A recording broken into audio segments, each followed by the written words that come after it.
Okay, good afternoon. Welcome to the 21st Century Scholars Summer Learning Institute.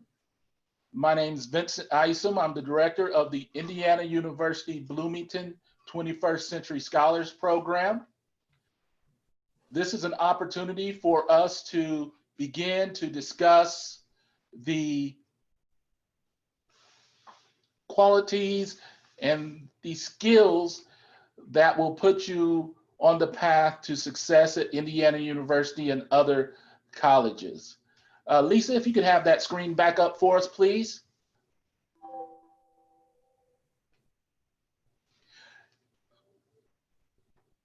Thank you. So last week we talked about this program, what the intent of the program is, and we talked about the relationship between academic advisors and students and how to effectively utilize your academic advisor to put you in the best position possible.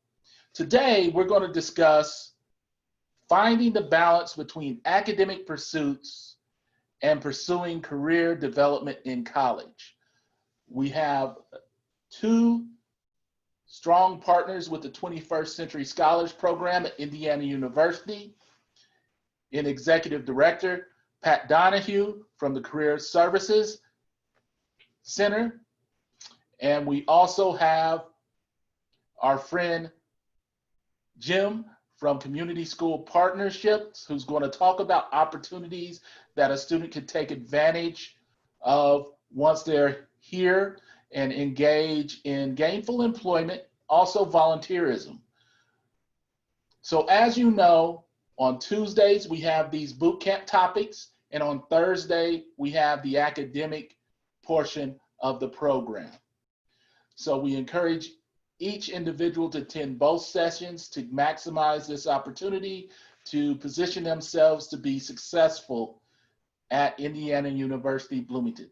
So without any further delay, I'm going to introduce, oh wait, I almost forgot. I want you to introduce yourself. Raylonda, we have new speakers here, so if you could introduce yourself, your high school, where you're from, and then Javanique, it would be greatly appreciated if you did the same. Hi, my name is Raylonda.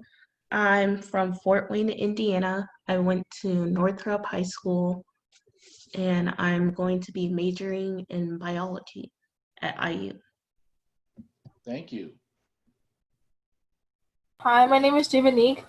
I'm from here, Bloomington, Indiana, and I went to Bloomington High School in North, and I'm going to be studying exercise science. Thank you. For the rest of those, we'll have them introduce themselves as we go along upon arrival, and we will begin to start with the Executive Director, Pat Donahue, with some great information. Welcome. Thanks, Vince. Let me get my video up. Hey, Javanique, Raylonda, it's nice to meet you all.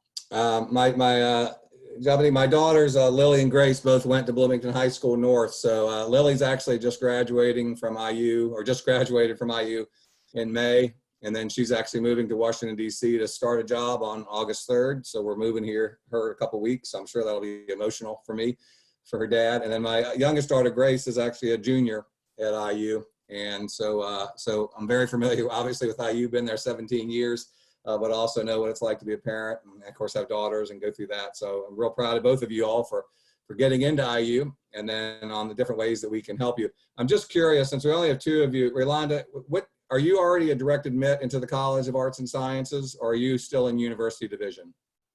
I am still in University Division. Okay, great. Okay, so one of the things I'm going to talk about is like which career service office you should use and which ones you can use, because we have a new system that we just started on July 1st. Javanique, how about yourself? I'm still in University Division. Fantastic. Okay, good deal. So you guys are both looking at getting into exercise science. So will both of you, of course, use my office, which is the Career Development Center. And what's cool about that is, and I don't know if you've met with them already, but you have an assigned career coach. And so when you come into IU, you have both an assigned academic advisor who's going to help you choose all your classes, and I think you all have already talked about that.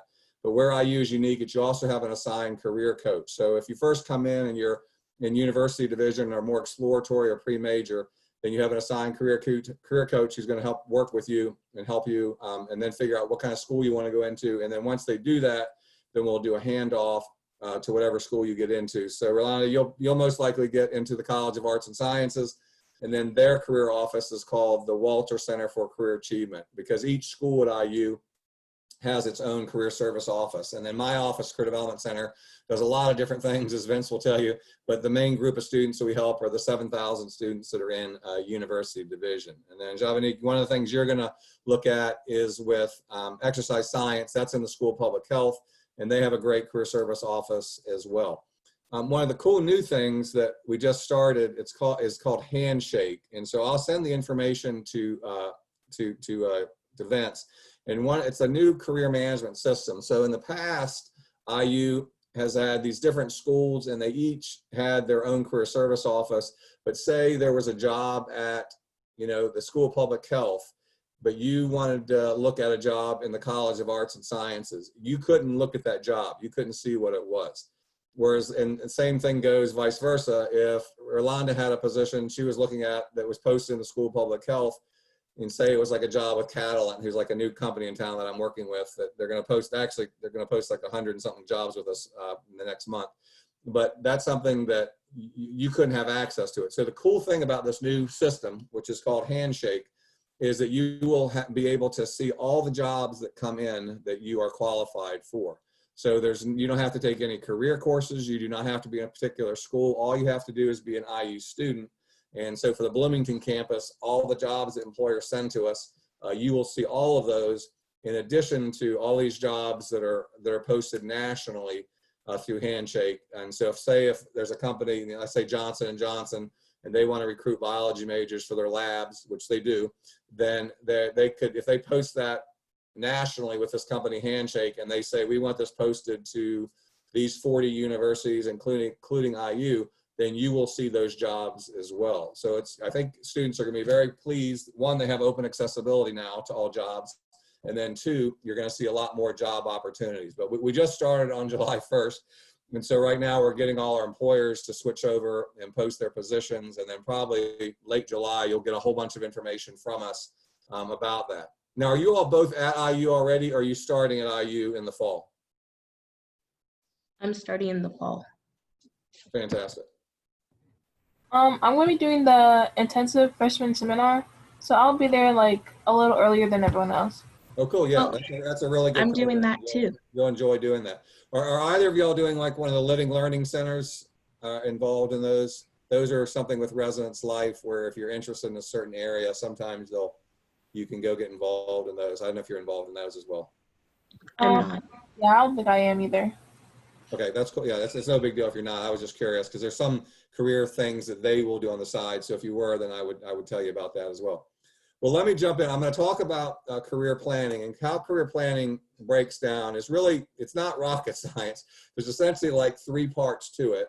And I've been through, as Vince will tell you, I've talked to thousands of students over my years doing this. I've been doing this for now 27 years. And so when you break career planning down, it's really 3 parts. The first part is called self-assessment, and I'll get into this in the slideshow here in a second. Self-assessment, which is looking at your values, your interests, your skills, your abilities, and then how are they related to jobs. Then the next part is trying out the jobs, which in academia, they'll call it experiential education. That's just a fancy way of saying you need to get more experience. And so that could be through summer jobs, through part-time jobs, through undergraduate research. So Rolanda, that's one thing you should look into. And there's an office called Undergraduate Research, which has positions for students that are interested in working in laboratories. So with biology, if that's one of your goals, then that's something you and I can talk afterwards, or we can set up a time to chat about how to find those positions. And the same thing with exercise science. If you have positions with that, like exercise science, actually, I think a lot of pre-med students will go through that particular major as well. But there's also other opportunities that will come up. But the whole idea is, how do you get experiences and essentially build your resume up to make yourself more marketable? And that's a variety of different things, with volunteering, student leadership, undergraduate research, those types of things. Then the third area is the one that most people are familiar with, which is how do you write a resume? how do you write a cover letter? How do you do interviews? How do you find out which employers are hiring, like job postings like Handshake that I already talked about. But there's lots of other ways to research employers, and then to do on-campus recruiting with career fairs. Now for this fall semester, because of the virus, all the career fairs on campus are going to be online. And the same company, Handshake, does virtual career fairs, but you'll see all these, you'll be getting, as a student, you'll be getting lots of information about how to access these career fairs. And again, the career fairs are open to all students from all majors, all years. And so you can go in beforehand and look at those and figure out which employers are a good fit for you. So that's the broad overview of career planning. Any questions right now about that? Nope. No, okay. All right, I'm going to share my screen here and then kind of go through this PowerPoint. If you all have any questions at all, there's only 2 of you, so if you just want to shout out, that's fine to do that. Or if you feel better about putting in a chat, then either Lisa or Vince will just enter, they'll stop me and say, hey, someone, one of you all has a question, and it's fine to do it that way. So do whatever's most comfortable for you, and then we'll move through this information.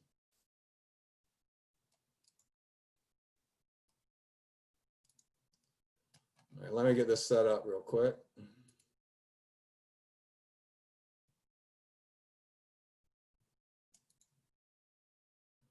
That's not what I want.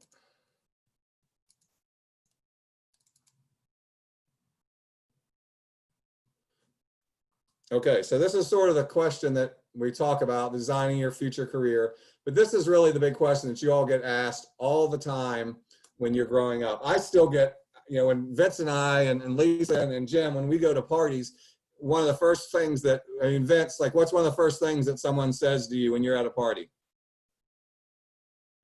Like as an icebreaker, what's one of the first things someone will ask you?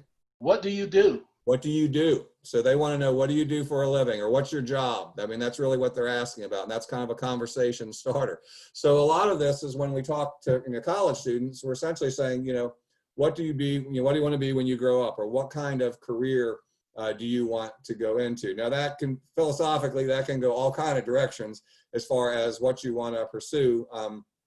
Vince knows this, but my oldest daughter, Lily, in 10th grade, when she was at North Job, and one of the counselors came to her and said, hey, we have this program where if you want to learn about what the intelligence agencies do and essentially want to be a spy, here you can go to this conference in Washington, D.C., North will pay for it, and you essentially go to this hotel, and all these people that work in the intelligence areas, which means they work for the CIA or the FBI or the National Security Agency, Defense Intelligence Agency, and they're going to come speak to you about careers, because they start recruiting students early on and they want you to have certain language skills in those areas. So she went to that in 10th grade and fell in love with it. And I just thought it was, honestly, I thought, okay, she's going to get over this. It's just something she's got a slight interest in, but that was it. She fell in love with it.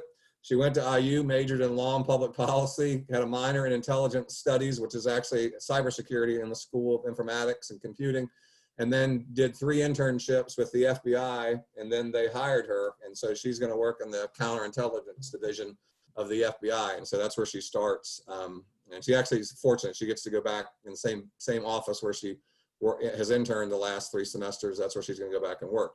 My youngest daughter, Grace, has all kind of interests. She's all over the place. So she's actually like a folk. She loves music though, but she's not a performer. So she's in folklore and ethnomusicology, which is like the cultural study of music. And so she's done internships with the Lotus Musical Festival, which is a music festival here in town which right now is online, of course.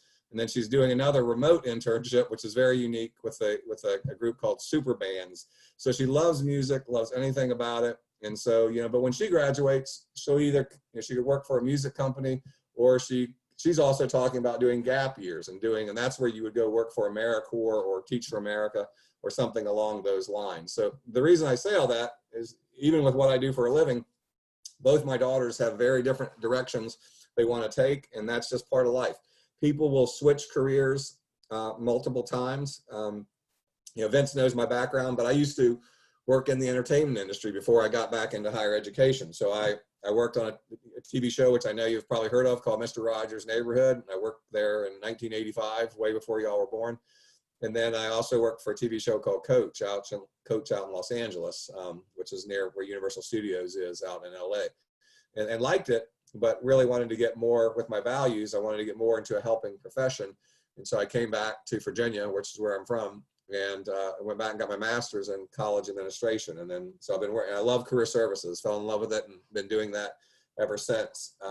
So people go different directions, and there's a lot of different approaches you can take with career planning as far as where you go. And it's fine to change. You're going to have a lot of different things. And even in the areas which you all are both considering, there's lots of different careers, lots of different types of companies you can go work for while you're doing that.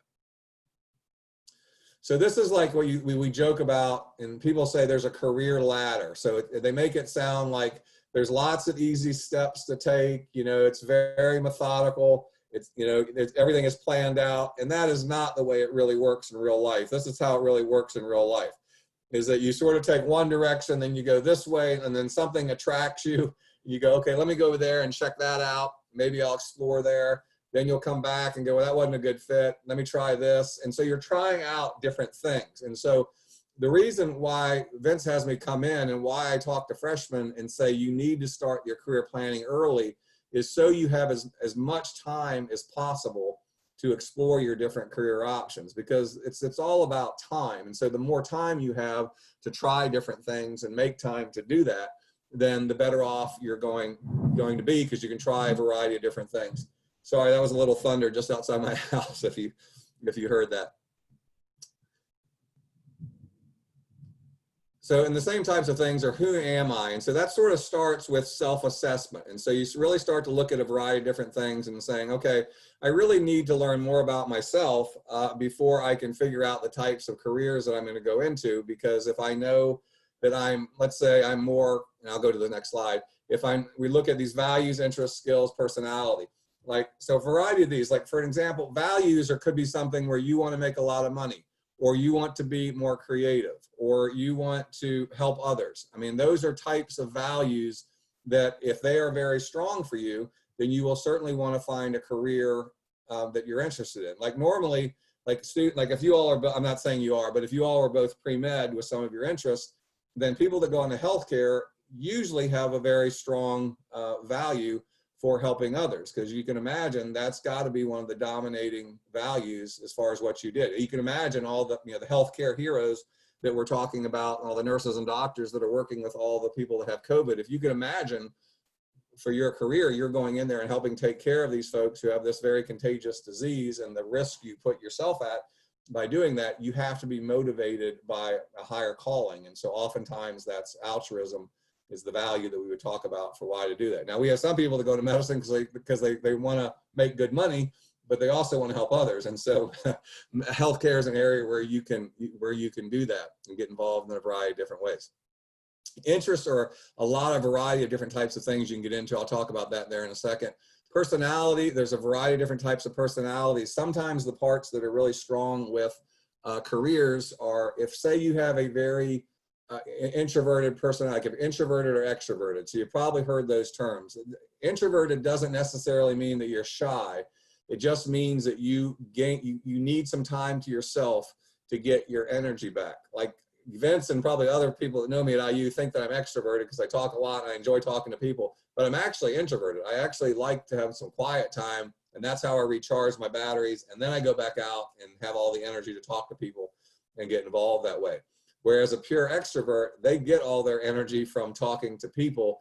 And if they don't, the way you'd want to, if you wanted to torture an extrovert, you would take and put them in a cubicle and make them enter data into a database. They would absolutely hate that. Whereas an introvert might like that.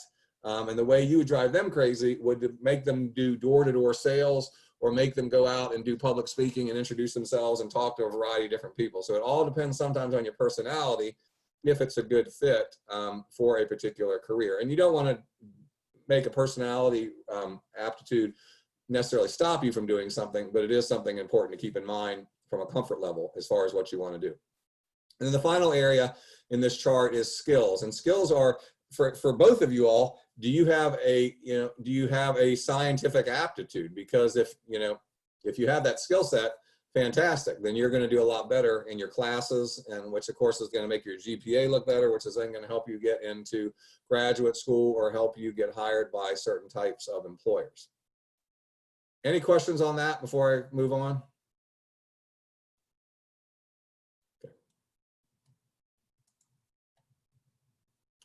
So these are some of the different types of things. So we define values, you know, like I mentioned that before. What is important to you? Values actually do not change that much over time. They usually find that college students have a pretty ingrained form of values when they get there, when they get to IU. Now, some of those may be enhanced, or some may have some epiphany, or something will happen in their lives that will make them change that. You know, political events, there's a lot of people now that are becoming, you know, I know the term is woke, but becoming more woke to a lot of different issues that are going on in our world, and that's wonderful and long overdue. But that's something that also can impact people's values and how they see the world and how they want to change the world in a variety of different ways. Then interest, the bottom line is, you know, what do you like? And so if you all are interested in science, I hope you like science, and that's one of the reasons why you would want to go into that. You know, personality is, you know, how do you see the world? How do you approach things? I mentioned introversion and extroversion, but you can also be, there's different types that are people that are more thinking or feeling, or how do people when they view people, how do they view people in a variety of different routes? When they perceive somebody, how do they approach them as far as making different types of their decision making when they're dealing with different types of people? And then skills, you know, bottom line is, and that's another term for that, is called aptitudes. So that's something to keep in mind with that. And I'll talk about those here in a second. But you sort of say values, you know, what is the most important to you? And this is, you know, sort of an example of some of the different values that pertain. I'll kind of talk about that in a little bit. This is interest. And so this is actually based on a psychologist named John Holland. And he came up with this interest code. And he said people could fall, their interest could fall into these 6 different areas. And so when you look around at a lot of them, I mean, you all actually, I mean, you all can stop me because I may be way off with this, because you people have multiple interests. So when I take this, I score on social, enterprising, and artistic. And the social is the fact that, you know, what I do is coaching and counseling and talking to people, and I'm in a helping profession, and so that's what appeals to me in that aspect of it. The enterprising is that I run, you know, an office, and then I'm involved in a lot of sort of business type areas that I work with, and so I enjoy sort of the business approach and selling people on why they should do things in a variety of different ways. And then artistic is sort of some of my creative side that I used to have when I work in the entertainment industry, and I really still enjoy that and like to have that as an area that I can get into. Sorry about that with the camera. So when you look at these different things, hopefully all y'all can see that and read it pretty well. But you can take different assessment instruments that will look at these different areas. I mean, oftentimes in the sciences, if you all feel like you fall in that category, you'll fall into one of the top 3, especially investigative. A lot of the biology, chemistry, they will fall into that. Exercise science, depending on what your interests are with exercise science, sometimes they'll fall there or they'll fall into the realistic area. But there's a wide variety of careers, and you get like a 3-digit code, and then what it'll do, and it's called the Strong Interest Inventory. It's an assessment test that you can take that will list what types of, based on your interests, what kind of careers you can go into. It does not talk about your values. We have a separate values test that you can take called the Life Values Inventory, and you can take those, and then it'll tell you what kind of values and how those relate to careers. Then you have the Strong Interest Inventory that you can take that'll talk about these particular interests and what would be a good fit for you. And then we have different areas that relate, to skills. And there's also one for personality called the Myers-Briggs Type Indicator. And with skills, we have one, it's an odd name, but it's actually an aptitude test called U-Science. And students don't do it as much as they should because it's long. It's like 2.5 hours long because it's an aptitude test. But it's really, really good. And what's nice about it is it connects up to information that's put out by the Department of Labor called the Occupational Outlook Handbook, which lists, I'm not exaggerating, lists every job in the United States. And it talks about what kind of education do you need, what's the starting average and top earning salaries, what's the job outlook, you know, and so it's a lot of great information that you can get after you take this. But if that's something you're interested in, again, you can get in touch with me afterwards, and I'll talk to you about how to do that. But skills are very important. Now, with college students, you're going to come in and say, okay, here's what I'm, you know, already pretty good at, but how can I learn to do it better? Or I have a skill set that I don't that I don't know? Like, what is a skill set that probably none of us on this call knew how to do in February, but we all learned how to do it? It's a particular software. Zoom. Zoom. So even I, and Nick, I mean, Vince knows I am like terrible with IT, but I learned how to do Zoom very quickly because you have to. You know, I'm not an expert in it by any means, but it is something that, you know, a skill sets that we've all learned to do. And there's certainly lots of IT skills that, especially the ones that people use at home, that we're all learning how to do. So skills can be learned, and that's really it's really important to understand that you can still do that. So this is a listing from, there's a group like of all the career coaches in the United States. Every year, they come out with this in August of, this one's in January, but they come out every August with a new list of what employers are looking for. So in a month here, I'll get a new one.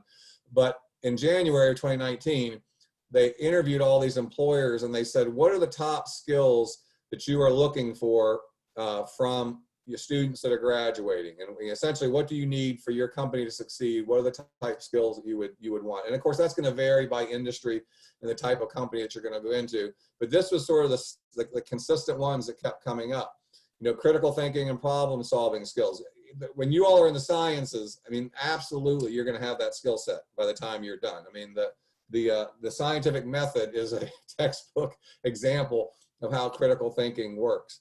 Then oral and written communication skills. I mean, IU requires that now, or this whole state of Indiana requires that everyone take, you know, public speaking or some kind of oral communication skill, because so many employers want that from their students. And what they're seeing is that my generation, you know, I'm 55, but we do a lot of how we communicate is I still use my giant phone here. I don't use it as a computer as much as I use it actually talking to people. So my daughters always laugh, you know, why don't you text me, Dad, instead of calling me? But I like to talk. Clearly I like to talk. I'm talking a lot right now, but I like to talk a bunch. And so partly with that is I enjoy talking on the phone, or I enjoy going door to door, talking to people in my office, or, you know, Vince and I worked together for many, many years, you know, walking over to his office, and then we'll plan out different things that we're going to do with different initiatives, you know, with 21st Century Scholars. And so that's kind of how our generation communicates more in person to person. My daughter's generation and your generation, they still do that face to face, but a lot of the communication, because of social media and other ways, has been by more texting, social media, and not as much face-to-face communication. So a lot of times employers will come to us and say, look, we want someone that is will be willing to get up from their office chair and walk down the hall and talk to somebody face-to-face in their different office, rather than instant messaging them or doing things purely through social media or other types of technology that they have. So they still want you to have that particular skill. And one of the unique things is that, you know, people at my age are sort of in the position where they're hiring people, but they're hiring people from a younger skill set. And we also want people that have that digital technology skill, which is why that's listed here as well, because our generation does not have that skill that well. And so we're always looking at hiring younger people who are more skilled in that than we are, so they can run our social media or websites. Then other things are teamwork and collaboration. That's huge, especially like if you all are looking at medicine, that's one of the biggest things that they will look for in hospitals now. In fact, they even have, you probably heard of this, but they even have physicians that just work in hospitals, and they're called hospitalists. It's a unique term. And so when you check into the hospital, you are assigned a hospitalist at IU Health, and that person essentially manages your care while you're at the hospital, and they work with other doctors and help out in that particular way. Leadership. There's a lot of great ways you can get involved with leadership. You know, you get involved in student organizations with student government. You can get involved in volunteering. You can get involved with you know, sorority, whatever it might be, or sports, whatever your interests are. The key thing there is, how can I develop some leadership skills with managing others in a variety of different ways? And so that's important to do that. It doesn't have to be you're managing, you know, a bunch of people. My youngest daughter is assistant manager at a store here in town, and, you know, but she manages, you know, 6 people, closes and opens the store. And so she's learned some pretty good leadership and management skills, you know, from doing that, even though it's not a giant operation by any means. Professionalism and work ethic. That's talking about, you know, are you punctual? Do you show up on time in a variety of different ways? You know, do you have a strong work ethic as far as working extra hours if that company needs you to do that? And are you professional in a variety of different ways? The career services offices at IU we do lots and lots of workshops about professionalism and how to approach your first job and what to say, what not to say. There's a lot of different things that we can help you out with. There's dinner etiquette programs that go on. I know some of the 21st century scholars have an opportunity to do a dinner etiquette program with the mentoring and leadership program on IU's campus. So there's a lot of cool things that can go on that will teach you. If you don't understand it, it's not a big deal. We will teach you about different aspects of professionalism, and your career coach can help you out with that. Career management, that's an interesting thing that employers look for, because they want to, do you have an understanding of how people move up within an organization, and how can they help you do that? And your career coach can help you with that while you're in college, and then that'll teach you the skills so that when you're working in different companies, you can do that. I've been here so long that I still have some of my students that graduated 10 years ago that will call me and say, hey, Pat, I'm looking at a career change, or I'm looking at moving up within the company. How would you approach this? Or how would I write my resume? Or how would I talk to people? And when I see if I want to move up in this position. And so we have good conversations about how to move around and do different types of things like that. And then finally, but certainly not the last by any means, is global and intercultural fluency. So that means, do you have a good understanding of world affairs and different cultures? Are you, what they'll call it now, sometimes they'll put it on a resume, is, are you culturally competent? Do you understand different types of cultures? And how well could you market that skill to different types of employers? That can also factor in with language skills. So if you have certain language skills that you know are going to be utilized in that industry. So say you all decide you're going to go into healthcare. What language do you think in the United States would probably be the best language for you to know if you're going to go into healthcare? Besides English, of course. Spanish. Spanish, absolutely, exactly. So, because you will see, I mean, I guarantee you, if you go to even Bloomington IU Health here, you'll have different patients that come in, and they may not speak much English, or if you have that skill set, I'm not saying you'd be fluent, but if you at least have some basic language skills, that will not hurt you. You can take those classes at IU, but you can also take them through, like the Monroe County Public Library offers them through for free through a program called Mango. There's another website you can actually get an app for that I actually use called Duolingo. There's a free version and then there's a premium version, but the free version is just as good. And so there's a variety of different ways you can teach those kind of things if you know the industry you're going in, and that's going to help make you more marketable in that. And that's something you can look at doing. But if you're interested in languages, I can talk about that with you much more later on. Okay, and then we talk about designing your career. So the whole idea is now, okay, now that I figured out kind of what I want to do, or at least I've narrowed down things. You might come in and say, I have this really broad types of areas that I want to look into. How do I start narrowing things down? How do I start trying things out? So the assessment tests are going to help you narrow down some things. But the bottom line is that once you find those out, you might narrow it down from, you might be all over the place, and then you narrow things down to maybe 10 careers. Okay, but you'll meet with your career coach, and then we will sit down and say, okay, here's how we're going to explore and learn more about these careers. So this is some of the ways you can do it right now while, as you're in the summer, while you're here, even with COVID going on. There's a variety of different things you can do, but certainly once you're at IU and you meet with your career coach, you're going to be part of the IU Alumni Network, which is the second largest alumni network in the United States. Penn State is the only one that's bigger, and as far as active alumni. And so there's a lot of people that will help you out. Like Lily's going to Washington, D.C., and she's already got alumni there that helped her out and recommended places for an apartment and things like that. So IU alumni are incredibly helpful, very nice people in a variety of different ways, and they love IU. So as long as you have that shared love, then that can go very well for you. But so when you're looking at careers, one of the first things you can do is just to research those careers. And so we have two major things on our website. And our website is, and of course you're hearing all about the CDC. We are not, of course, the Center for Disease Control, but the Career Development Center is my office, and we have our acronym, unfortunately, right now is just like the CDC. But so but we're at cdc.indiana.edu. I think they'll put that in the chat, but cdc.indiana.edu.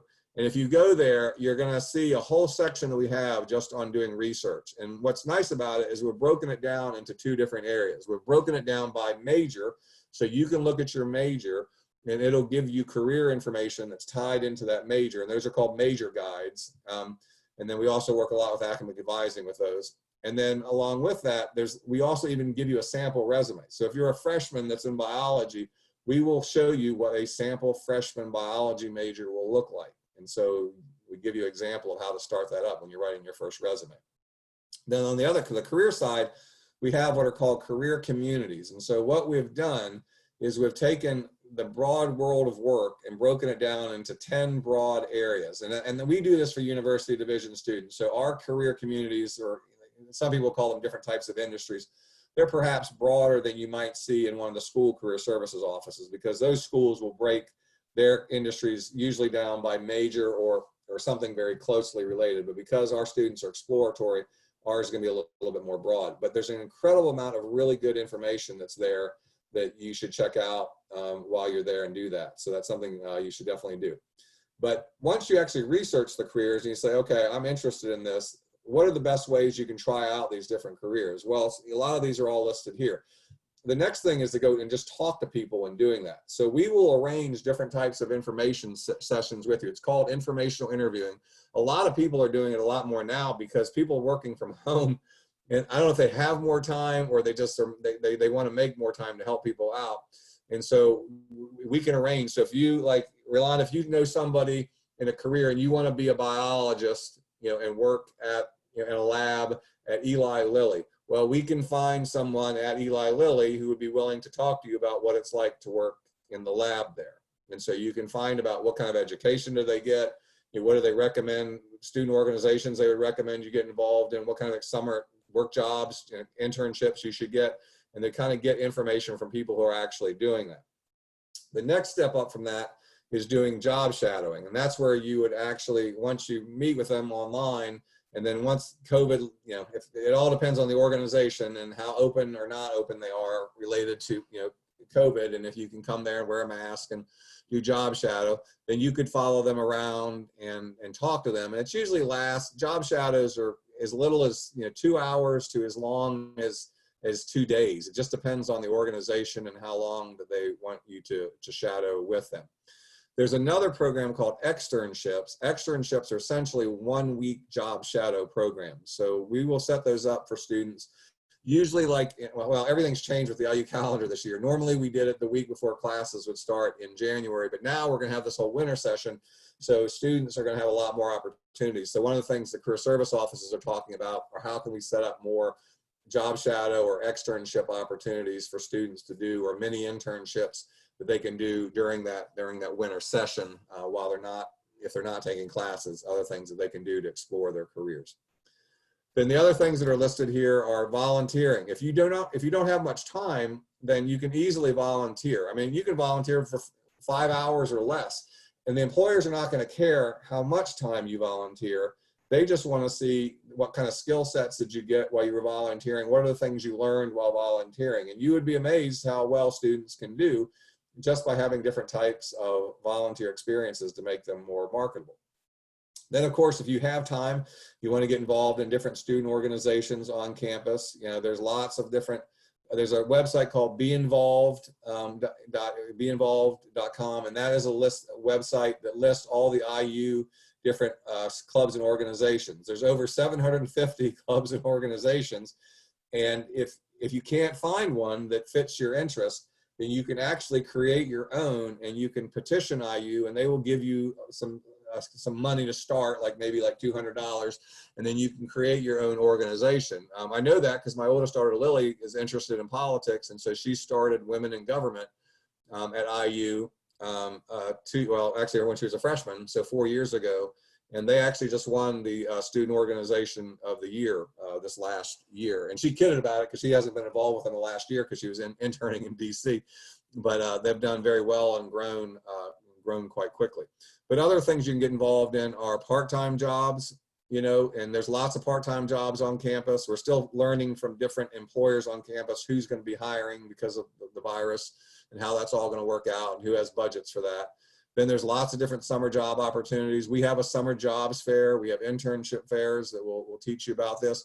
For part-time jobs, we'll have a part-time jobs fair during Welcome Week. So that Friday, August 21st from 1 to 4, there will be a part-time jobs fair, but it will be virtual. But they will be, most of those employers will be on-campus employers, that hire a lot of people. And so usually when you first start out here, it's either undergraduate research with a lab. So like Rolanda and Javanique, you would want to look at those. But there's also other jobs that may not be directly related, but they fit well into your schedule. And that could be like the student rec center or the library or athletics, you know, for different events, depending on how that goes out with the virus. But they were sort of trying to figure out some of those different areas. So, and then internships finally are the thing that you're most well known for.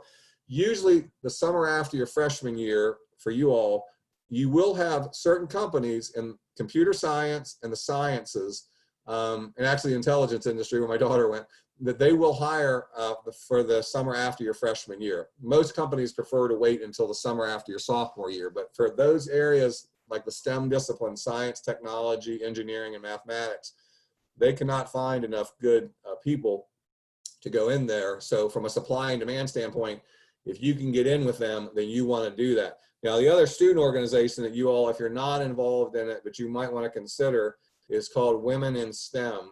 And they do, they're a whole women's group that works with careers, because I partner with them quite a bit. And they talk about a lot of different things that will relate to women and career issues, but they also have some really cool programs where they bring in employers who want to hire more women. And so that can be a great opportunity for you.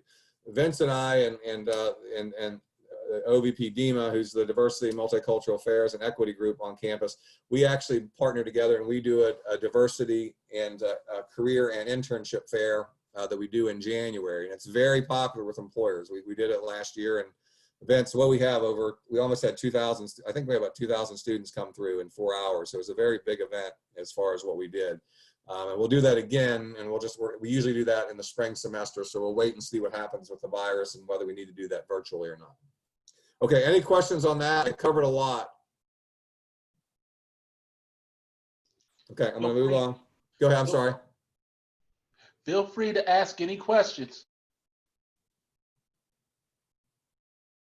I know this is a lot of information that I'm giving you, but what happens is I kind of give you a big overview, and then when you meet with your career coach, like literally, like they'll talk probably just about one slide, and they'll say, okay, we're just going to talk about this today, and they'll break it down into small steps, and then you essentially just build upon that step by step. Okay, so, and you all are like right in between where you can do some of these things I just talked about. And so some of this is going to be, you know, a little redundant, so I'm not going to repeat myself, but it's the same kind of skill sets that you can do. You'll do the same types of things when you get into college. A couple of things that are newer, some of our online resources, which you may not have access to in college, you're going to have access to those through the different websites and Handshake, some of the things I talked about, job posting systems, alumni, utilizing alumni for getting internships, other types of things. And then, of course, the two new things that are on here that are listed, which I would recommend if your schedule allows and financially you can do it, are, you know, service learning, so you can get involved. There's a whole program now at IU called IU Core. And so say you're working as happened with my daughter, you're working a part-time job to make some extra money, but you want to actually have some time to do, you know, volunteering. They'll work with you and say, okay, we have this one organization. They're looking for volunteers, and you can work, you know, 3 to 5 hours a week, and that's all they want. But it's really something you really feel strongly about and you have an interest in. And then you can work with IU Core. So what they did is they took all these volunteer opportunities that are all over Southern Indiana in Bloomington, and then they compiled them all into one listing. So you can go to this one place, IU Core, and get a listing of all the volunteer opportunities that are seeking IU students. And then study abroad, study abroad is something, if you have an opportunity to do that, it's really cool. And you can sometimes what I call double dip, meaning you can go do a study abroad program, and while you're taking classes, you can also do an internship. And study abroad at IU has one of the top study abroad programs in the United States. And why it's so good is they have a wide variety of programs. Like my daughters, because of internships, couldn't do a whole semester, but they went and did like 1 week study abroad programs during spring break, or during May, they have like a 3-week programs you can do. So if that's something you're interested in, traveling overseas, I mean, it's not gonna happen right now, unfortunately. But Grace was supposed to was looking at going to one, and it got canceled already. But that is something you can look into doing later. Okay, now I talked about, you know, our website, and this is like a sample of the different types of career communities that we have. And so you can, when you go to our website, you'll see a career communities link at the top, and then you'll click on this, and then these will all pop up, and you'll see all these different types of career communities.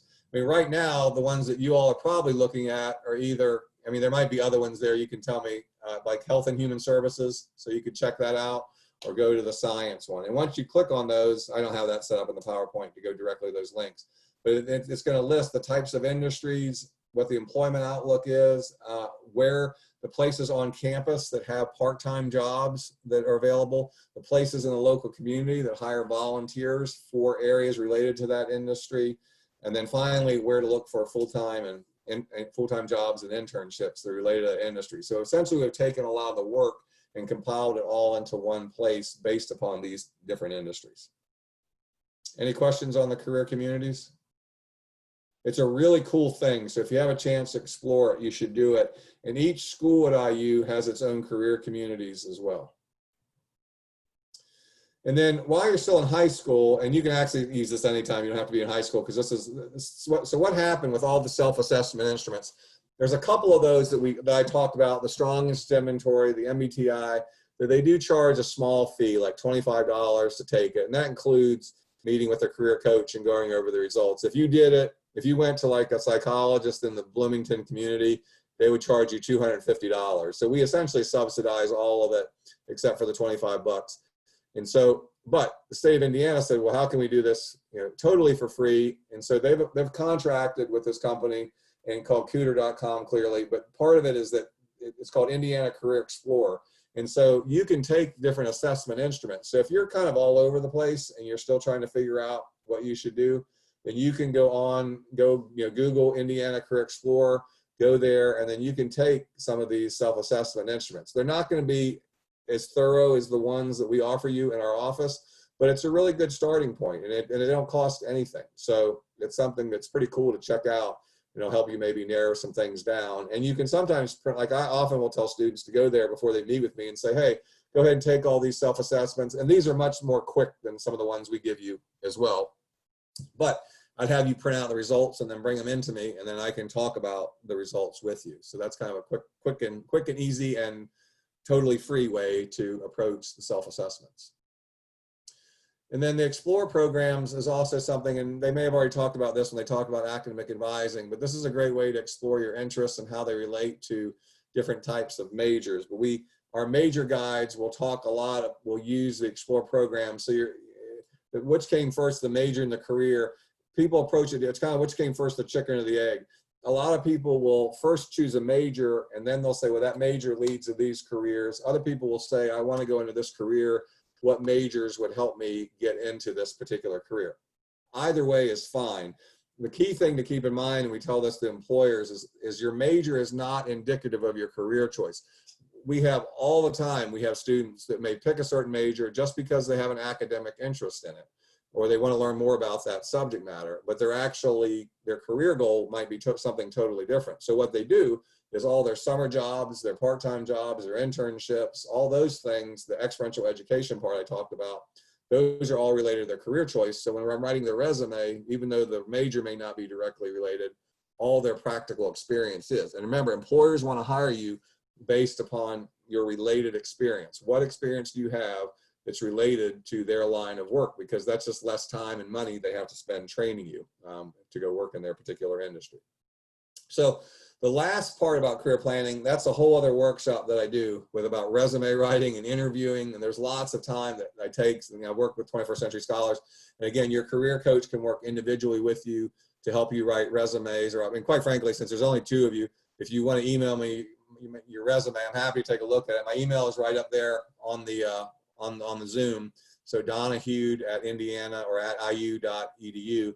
And so if you have a rough draft of your resume, or you want information on how to write a rough draft, then just email me and I'll email you back. And I usually respond within 24 hours to any student inquiries. And so I'll just email you back and say, okay, here's how you get started with writing a resume. And it wouldn't be a bad idea, since you all are both starting, to at least have a resume ready. So if you want to then apply for jobs at the part-time jobs fair, you'll have that ready. Or say, Raylanda, you want to apply for undergraduate research, you'll have a resume ready. So I'm more than happy to do that for you. And so you just have to just shoot me an email and let me know if you're interested. And this final slide is just how my approach to how I look at life and education in general. And so part of that is this is about an adventure, about learning a lot more things, and career planning is it doesn't always follow a straight line, but it's about trying things and seeing what you like, and then if you really enjoy something and saying, okay, I'm gonna, at least for this part of my life, I'm going to make a career out of it. And the great thing is you have lots of people, career coaches, professors, administrators who really want to help you out and make sure that you're as successful as possible. And I absolutely look forward to helping you be successful as you start your career at IU. So any questions, anything I can help you out with? I don't have any questions. Thank you. You're welcome. You're welcome. If you wanted to get the resumes done, or if you have other things, just email me there, and then we can set up a Zoom meeting. Or, sometimes with resumes, we just kind of go back and forth through some emails.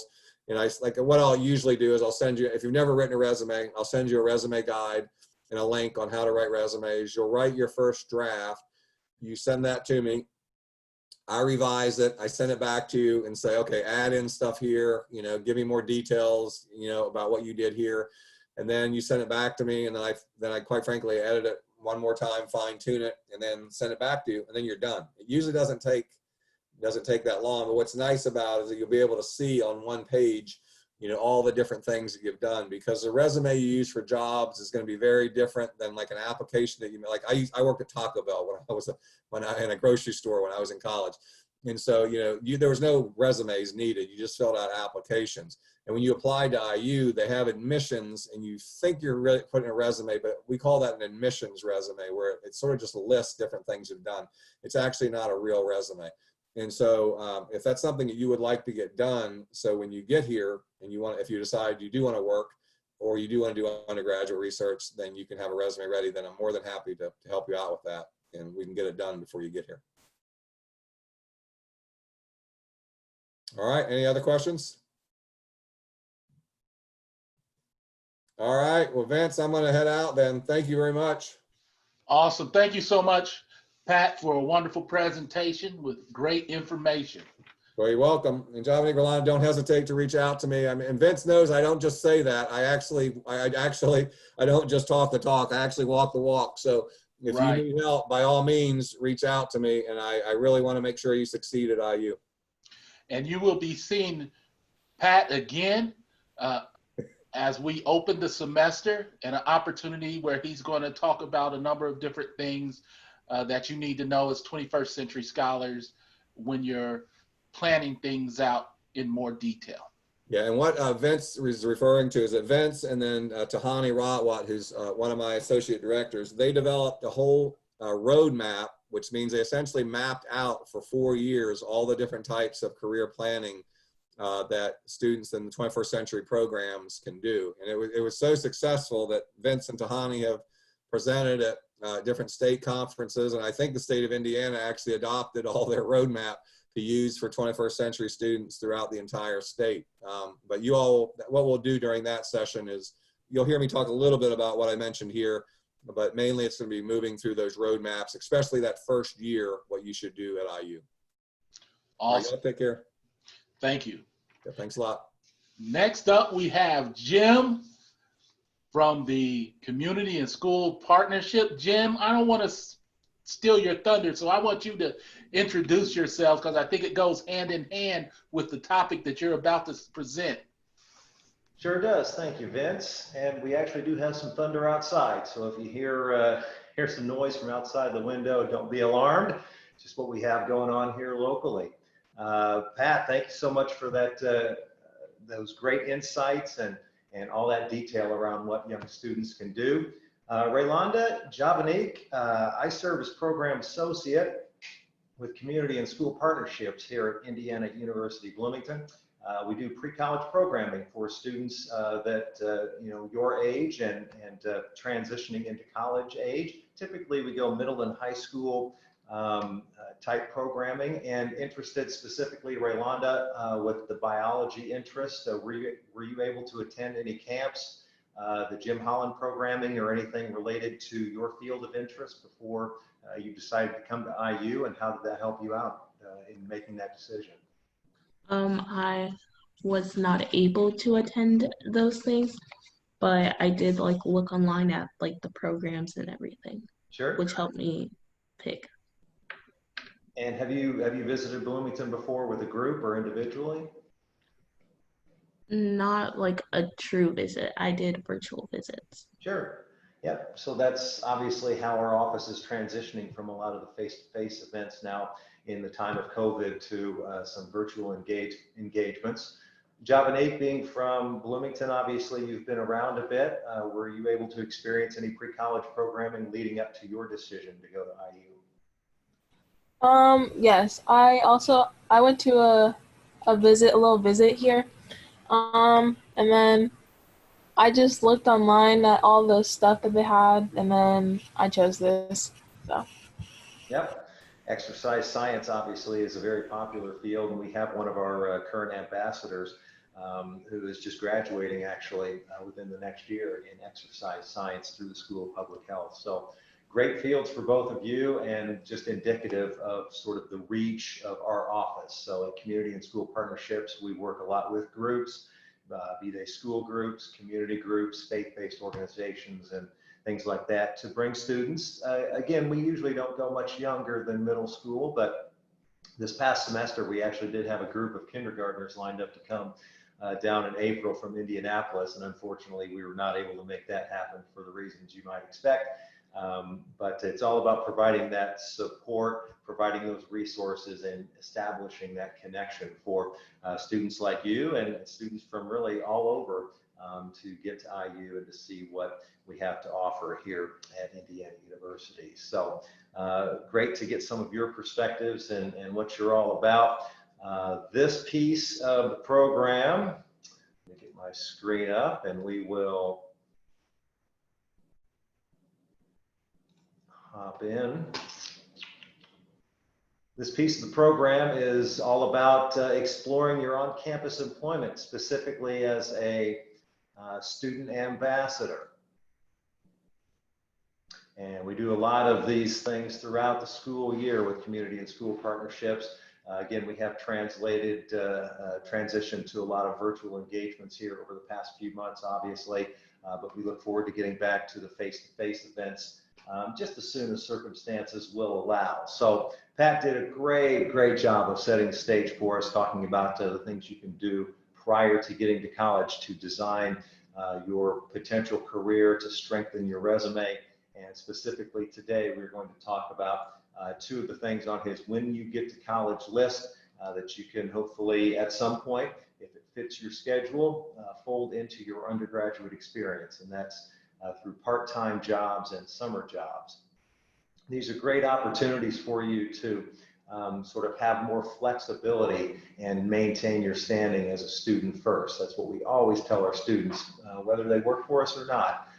You're here to do a job primarily, and that is to maintain your academics, keep up with the your grades and your course load and things like that before you sort of branch out into other areas. And students all have their own ways of doing that and their own pace. There's no one right answer, and so that's one thing we also stress is that no matter what you choose, make sure it's a good fit for you. Some students work full-time, and again, these are all individual decisions. So we certainly would never want a student who maybe had more financial need to turn down a good full-time opportunity because they don't think it's going to work with their course load. But we will say typically that the employment opportunities that exist here on campus on a part-time basis are very good for sort of rounding out that college experience. I know that we've talked this morning or this afternoon, and I believe you talked a bit last week as well about maintaining that balance, sort of finding that holistic view of yourself as a college student. And how do you do that? Again, no right answer, but a lot of times there is a volunteer component, a service learning component, or an employment component that is a part of that. And when you work on campus specifically, there's a lot of flexibility, and there's a lot of just that innate understanding that you are a student first, and we want to maintain maintain that priority list for you throughout your time. Because let's be honest, if you go through your time at IU and you know, you thought you needed to get a job or a second job or have multiple part-time opportunities that really get you stressed out and you're feeling spread thin throughout your time as an undergraduate, that's not going to put you in a good, you know, situation to think of your time at IU fondly and to sort of build up a college experience that is greater than just the sum of the parts. We want you to be a good holistic student, and a lot of times, again, a part of that is the professional development and the networking that comes along with an employment opportunity. But I always want you to keep those ducks in a row, as they say. So things to consider. Obviously, we've talked about balance somewhat, but there's a lot more to consider when you know, when looking at a job than just the financial aspect or just the experience that it's going to create for you. You've got to consider how much time you have, and again, part-time jobs, summer jobs, and internships. A lot of times with our students, we found to be a very effective means of developing some networks while maintaining that control of your academics and your course load. The flexible versus fixed schedule and on versus on-campus opportunities, both of those two bullets really go hand in hand, in that flexible really is an on-campus specific consideration. Obviously, if you're working other jobs around town, they can have flexible schedules as well, but not nearly to the extent that an on-campus role would. It's just one of those things where you get on campus and by virtue of your identity as an IU student, you're going to have so many doors open up for you with employment opportunities. You'd really be surprised. This not just is an Indiana University Bloomington consideration, but all throughout the university system. There are ambassador type roles, which we're going to discuss here in a minute. There are food service, there's residential living, jobs in athletics. Again, as Pat mentioned, several of these fields. There are research jobs and just really unlimited opportunities, thousands of opportunities that are open to you just by virtue of your status as an IU student. So again, you hear the phrase student athlete when it comes to athletics. You're a student employee in that sense, to where you're always a student first, and you know, you maintain that standing as an IU student, and that's just going to have doors opening up for you through other employment opportunities around campus. With off-campus jobs, obviously, there are transportation considerations. Your fees that you pay when you come to IU Bloomington specifically do pay for you know, bus service to ride around the Bloomington Transit buses or the Indiana University bus system. And it's, you know, not nearly as much of a thing getting from one side of town to another as it might be for someone who's not a student. But still, that's time, and that's just another consideration when you're working off campus that you don't have usually working on campus, where a lot of things are, if not super close, definitely within like a 10 or 15-minute walk. So things to consider when looking for those opportunities. Also, just using your strengths. You know, what sort of skill sets, as Pat was getting into with the values and the different assessments that you've done, you know, looking inside, what motivates you, you know, what about your strengths that you have? And we encourage students always to be honest with themselves, and, you know, what's going to make this opportunity as effective and beneficial in the long run to you as possible. So obviously we're talking about stretching your horizons and growing a little bit more than you might have thought possible right at the outset when you get to college. So you just sort of evaluate all those internal drivers to you, not just your values, but what actually you can do well. And you know, sometimes that's a good track to look down, especially when you're considering part-time employment.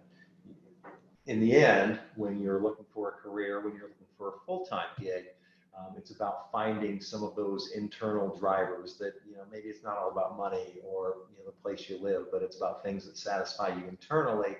Whereas a part-time job, you're building in some of those elements, but you do want other factors like the location of the job and the convenience and the ability to sort of maintain a direct relationship with that student and then employee second, that maybe you don't consider as much when you're looking as a full-time job. So look for something that honestly will enable you to stretch and grow and work from there. So talking about becoming a student ambassador, we want to answer a few of these questions here over the next few minutes. What the student ambassador role at Indiana University is all about. What do you do when you're a student ambassador? The characteristics of a successful ambassador that we've seen in our experience over time. Obviously, what's in it for you? What are the benefits of being an ambassador, and how do you become one? Those are some of the questions that we get. And honestly, I interview dozens of ambassador candidates every year, a lot of those from the CDC part-time job fair that we're able to be a part of each year with Pat's groups. And you know, there are certain characteristics, certain traits that anyone who is successful in that role is going to have, and we'll get into those in just a second. But right now, we'll take a look at this brief video from Maggie Chen. She is in the Office of International Student Services, and she has been obviously a good ambassador for us here at IU, and we'll hear from her right now.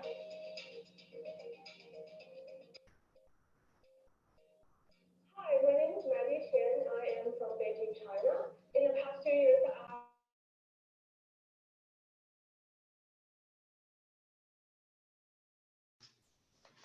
You muted yourself. You can't mute yourself. We can't hear it. Jim? because I have been through so many great moments in the past. Is that better? At the same time, I am very Yep, that's great. after graduating from IU. My advice for incoming freshman students are that don't be afraid to ask questions, and also just try to come out of your comfort zone. I want to say to get out of your comfort zone and try as much things as you can. You can go on the Loft website and search out the involvements and organizations you want to join. 我想对所有的大一学生们说呢，印第安纳大学欢迎你。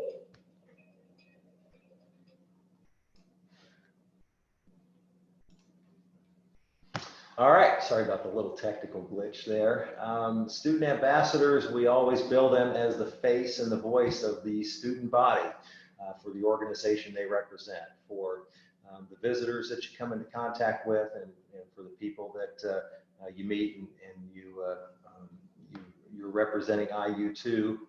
You really are the person that they are going to remember as an IU student, like they're thinking back to all the things they saw at IU. You know, they might remember some of the dates that I would tell them. They might remember some of the sites, or you know, some of the degree tracks that we hear from the Office of Admissions. But more than anything, our guests recall how someone made them feel, right? How that ambassador really connected with them, or if they're there on a family visit, connected with their potential student. And those things are really just sort of intrinsic qualities that a good ambassador has. So you're the face and the voice. You kind of become the IU student body during a visit for our guests. You're knowledgeable and passionate about the university and your role as a role model for young students. And you're an advocate for the organization you represent. You're conscious of the mission.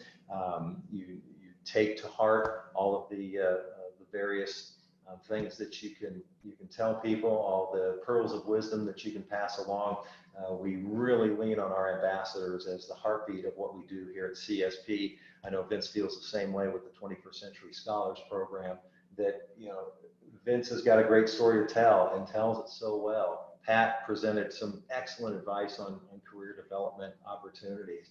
And again, I can loop you in with my enthusiasm for IU and a lot of things going on here on campus and how it's such a beautiful, welcoming place. But there's nothing like that student-to-student connection that really to us is the gold standard. So ambassadors they're the lifeblood. We couldn't do our work without them. And they're strong advocates for us in many ways. So specifically, you're representing the university and highlighting the benefits of the IU community to our guests. When you're a student ambassador, be it through community and school partnerships, the Office of Admissions, or another department, you assist in hosting the visitors to that area, serving as a near-peer role model and mentor, because, you know, as an ambassador, you were just in our guest shoes as pre-college students just a few years ago, maybe even last year. So you've got that near-peer experience you can fall back on and, you know, pass along those words of wisdom that you wish you had known when you were in, you know, their seat coming to campus. You're sharing knowledge and personal experience about your time at IU and your organization, answering direct questions, always being authentic at all times. I always tell students that there's one thing that really cuts through any perceived barriers that might exist, be it, the barrier because you're at the student ambassador is at IU and me, the guest, I'm not yet, or, racial barriers, ethnic barriers, any barriers that are perceived to exist. Man, when you're authentic with people, it just really cuts through all that. And that's one thing we really stress. We try to keep all of the conversation and the student panel question and answers on a PG level, right? It is a family show when you come to Bloomington and you're serving as an ambassador. So maybe you don't fill students in on everything that goes on with your weekend, or you don't give as complete of an answer as you might to your friends when you're in the dorm or back at your residence. But you always want to be real and keep things on the level that, look, if I'm talking to a student's parents, or if I'm talking to my parents or someone back home that's considering IU, what would they want to know?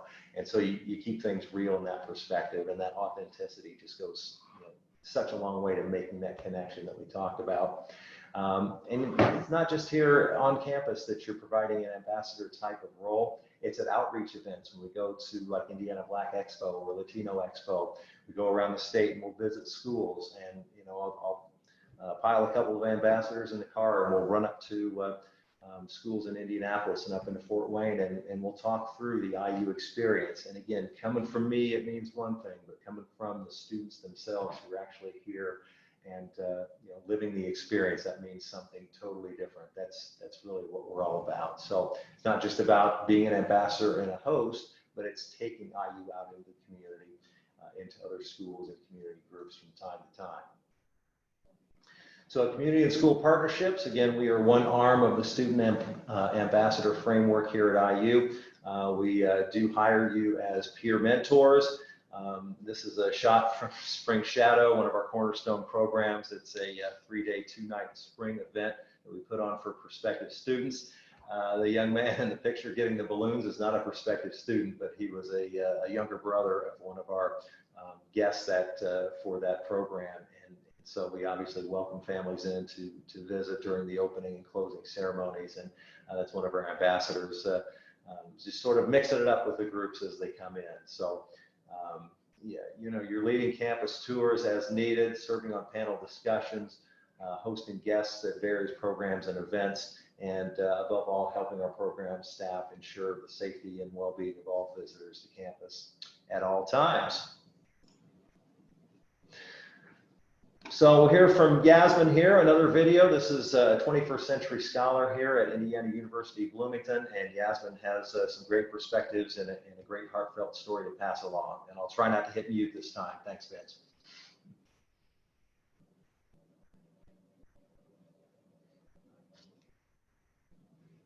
My name is Yasmin Foster. I grew up in Portland, Indiana for the early part of my life, and Indianapolis for the latter. I'm an undergraduate at IU, freshman. I'm studying international studies, French and Arabic. I'm part of EID, which is the International Intercultural, and African Student Association. I think that I might have been about 6 years old, and my mom and I went shopping. And while we were on the road driving, I think we were going into a parking lot, and some guy, I don't know what my mom had done or what he had done, but he rolled out his window and started to yell at mom, and he said, "Go back to tell your old man." And I didn't really understand that because we're African, and I guess it's because we're Muslim. But there was a lady, and she was putting her bags in the car, and she was yelling at him saying that was not okay. And she started comforting her mom, telling her, America's not like this. And she's gonna die. He was angry, didn't know what he was talking about. By her doing that, it really reassured me. It's not necessarily us that they're doing it, it's the perception that we're thinking about it. When I was in France, I lived with my host family. I had a host sister and a host mom. And one of the things that happened was they asked me a question, and I responded, but what I responded was my girlfriend,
Good stuff.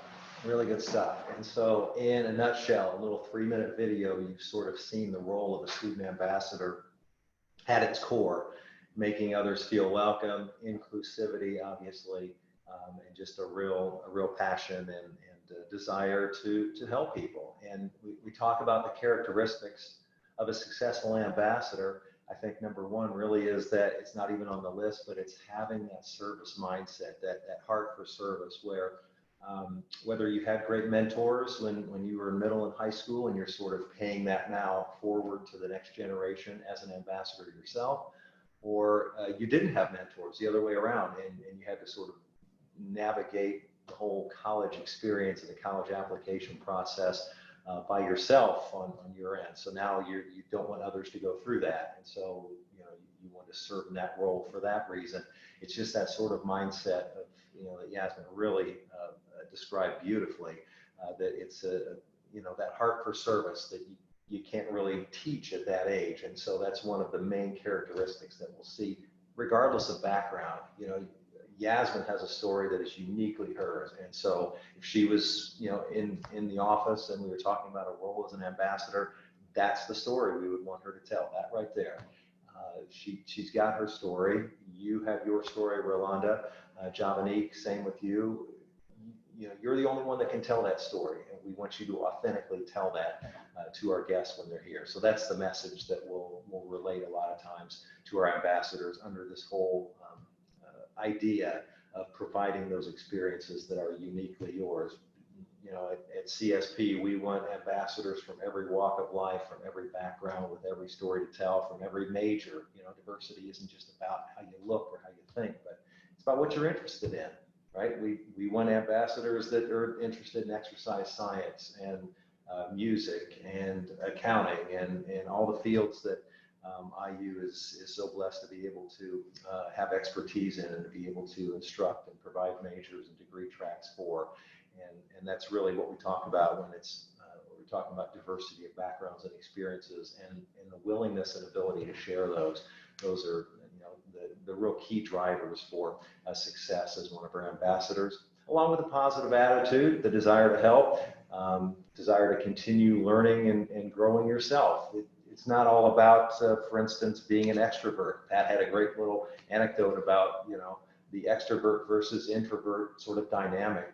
Everyone's sort of a little of both, right? I mean, I like talking to people. I love mixing it up with students, whether they're IU students or, pre-college guests, but I need my time walking the dogs or being by myself to sort of recharge. So everyone has that balance of introvert, extrovert, and there's no one right answer on what makes a good student ambassador, but certainly just that willingness to engage and share your experiences with a positive attitude is key for success.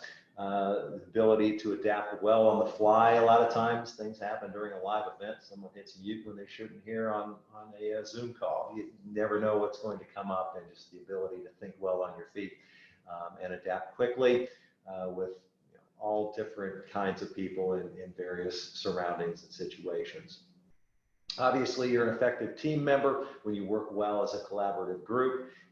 You need good communication skills that Pat discussed, and obviously any part-time job around campus, you need to be able to manage your time well. It's one of the key things that any employment opportunity when you're a student is going to teach you. So we've talked a lot about what goes into the job and what we're looking for from you as a student ambassador. What are you looking forward to from us? What are the benefits? What are you getting out of your time as an IU student employee? Increased employability skills through teamwork, leadership, and interpersonal communications. Obviously, the time management and scheduling and being able to juggle, your courses that you have Monday, Wednesday, and Friday with potential Friday group visits that come onto campus, and being able to make those things happen and make them happen from what our guests can see seamlessly. Even though you feel like you were up a little late or you're a little behind on your reading, being able to manage things, compartmentalize things as needed, and share all of those experiences and what you're feeling in an authentic way. So managing your time, public speaking, the event planning and preparation, which obviously is a big part of putting on any live event, whether it's virtual or in person. There's a lot of planning and various components that go into it that you need to keep an eye on all those details. So as you go through all this, again, it's not just about earning a little extra money, which is great. It's not just about experience or a line on your resume, but it's about developing a network of contacts around campus. And one thing we always say here at Indiana Bloomington is that you can take this big campus and make it as small and cohesive and tighten it to you as you feel like doing. And having a part-time job with a department like Community and School Partnerships is just one way to do that, because suddenly you're part of a smaller group that you work with, and you're there with other students and prospective students and their families, and you're sort of bonding in those ways. Again, whether it's here on campus or you're traveling to Black Expo and we're doing a little talk up there and going through some of the things that Indiana has to offer students and the steps that it takes to get to IU, you're bonding with other students and with the program staff. So as you do all those things, the networking and the professionalism just sort of becomes second nature. So it's obviously a great benefit. You're working for employers who understand that you're a student first, and you do have other demands on your time, obviously, as we discussed, and then you're having fun while getting paid. So in all that, if it sounds like something you're interested in, we would love to talk to you and sort of take this conversation further. I don't know where Julia found this. That's not my video, but she finds all sorts of stuff online. So if you are interested about it, interested in becoming a student ambassador and want to hear more about it, there are several people who are in your corner, and Pat is a great resource. Vince is an excellent resource to have. You're talking to advisors and staff here on campus. You can contact our office at any point. There are faculty who it's in their best interest for you to succeed as well. I always tell that to students that it's not just, we're not just in it for ourselves and even in it for our guests to kind of get the next generation of Hoosiers here to IU. We're in it for you, the current students, and we're here to support you above all, because at the end of the day, we want you to have a good experience at IU and to look back on your time at IU fondly and be willing to help us out in the future, whether it's through a job shadow when you have that job and now you're bringing along the young student along that track who's interested potentially in what you do. Be a contributing member of the IU family going forward. And if your experience at IU wasn't one that you look back on and have good vibes about, and you didn't enjoy your time on campus, then that's not going to do you any good. It's not going to do us any good. So we're all, as they say, we're all in this together. In this case, this is the professional development of you, the IU student. We're all in this together, whether it's faculty or your peers or fellow students. We all want to see you get where you and only you want to go with the objectives and the motivations that you have for your career. So a couple of handy links up there. Obviously, the PATS group, the Career Development Center. We've got a job board there and all sorts of other resources. He talked a lot about Handshake, so I won't go back and cover that. But we're at collegeready.indiana.edu. That's the Community and School Partnerships website. There's a tab on there, and also just a helpful little button to become a student ambassador. That will take you right to our online application. And when you're filling those out, you just need to familiarize yourself with what the requirements are. For instance, the GPA with CSP, we like our students to maintain a grade point average of at least 2.0 or higher while they're working for us. Is a resume required? Do you need to maybe brush up on some interviewing skills and do some preparation before you go into an interview? Not just for a job here at CSP, but any job on campus. You need to prepare for those things, as well as the inevitable question: can you work nights and weekends? And a lot of our events, not a lot, but we do have events that are that come up from time to time that do require a weekend engagement or a sort of after hours time where families and groups are able to come in, and maybe they're doing a multi-day visit, so they're staying overnight, and we need supervision on floors in one of the residence halls on campus after hours. So these are all things to consider when you're looking at not just an ambassador role, but any job here on campus. So that concludes this little portion of the career development through part-time jobs, and specifically the student ambassador role here on campus. I know Pat and I have both thrown a lot of information at you, so we certainly understand if you don't have any questions here in the flow of the conversation. But Raylonda, Javanique, we're more than willing to engage with anything else that you might like to know.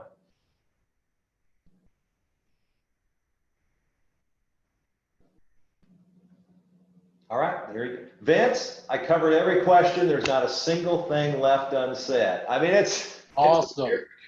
Awesome. So thank you so much, Jim. Oh, you bet.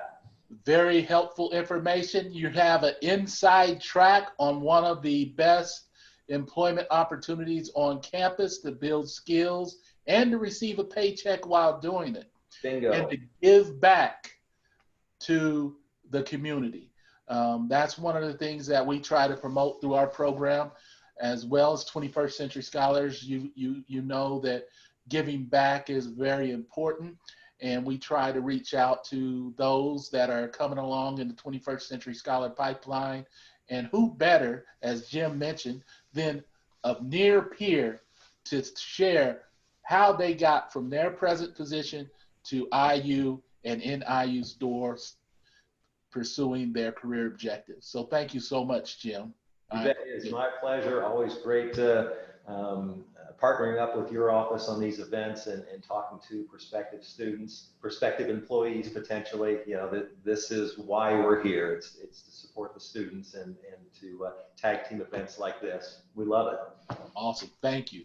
You bet. So we're going to speak briefly, and then we're going to wrap it up. I'd like to plug Lisa Huffman, who is the special projects coordinator that's behind the scenes that keeps posting the links for you. One of the things that we do is when employment opportunities on campus come across our desk, we have a newsletter, and Lisa adds them to the newsletter. So 21st Century Scholars receive a lot of employment opportunity through the newsletter. And also, if it's time sensitive, Lisa will blast it out to you all via a listserv of all 21st Century Scholars. For my operation here, the 21st Century Scholars Office, we like to hire 21st Century Scholars too. And you will receive a email when we are hiring for office space for you to respond that you're interested and send your resume, cover letter to those positions. So as you prepare to arrive this fall, think about your resume early. Pat's advice, if you have a resume and you want it to be polished up, send it to him. Don't take those words lightly. He is about helping, and he is an executive director. He actually has people in a position that he supervises that is responsible for that work, but he extends the opportunity to you all to be able to have that communication with him. So again, good partnership.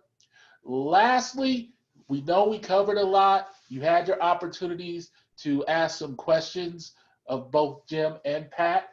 Do you have any questions that are maybe indirectly related to Pat and Jim, or any questions about the 21st Century Scholars Program at IUB? I have a question on the 21st Century Scholar Program. Yes. My question is, I know like online you can see the like achievements or what you have to do to still qualify on the scholarship, but my question is like, how do you know if you like finish them or not? Because like for the incoming year, because like every year in high school I had them done, but like in college I'm not sure. Right, that is the perfect question. They have created a collegiate scholar track for you. The state has. So what's going to happen is you're going to go to your ScholarTrack site. You're going to enter your new IU email, and it's going to change. It's going to switch to a collegiate ScholarTrack with the same setup. It's going to outline the requirements. You're going to go in, you're going to enter what you have done. And that's what Pat's going to talk about a bit more, because we've broken those requirements down in a document called, Roadmap to Success, that identifies those events that will count towards meeting your ScholarTrack requirements. And we're going to go into that further in the fall. So you won't have to worry about meeting those objectives. We cover those pretty heavily in our orientation, and also the career aspect of those requirements. Pat Donahue will cover again with you more in depth in the beginning of the fall as well. So you'll be very equipped. So did that answer your question? Yes, it did. Thank you. You're welcome. Any other questions? Javanique, do you have a burning question about the 21st Century Scholars Program since you're here locally? I don't think so. Okay. Well, with that said, in between time, if you come up with a question, you can either save it for next Tuesday, or you can feel free to reach out to us via email reply to any of the messages that you receive from Lisa, and we will get back with you. So we look forward to seeing you next week. Leslie looks forward to seeing you this Thursday to continue those academic portions of the program. So thank you so much, and you have a wonderful week. Thank you. Thank you.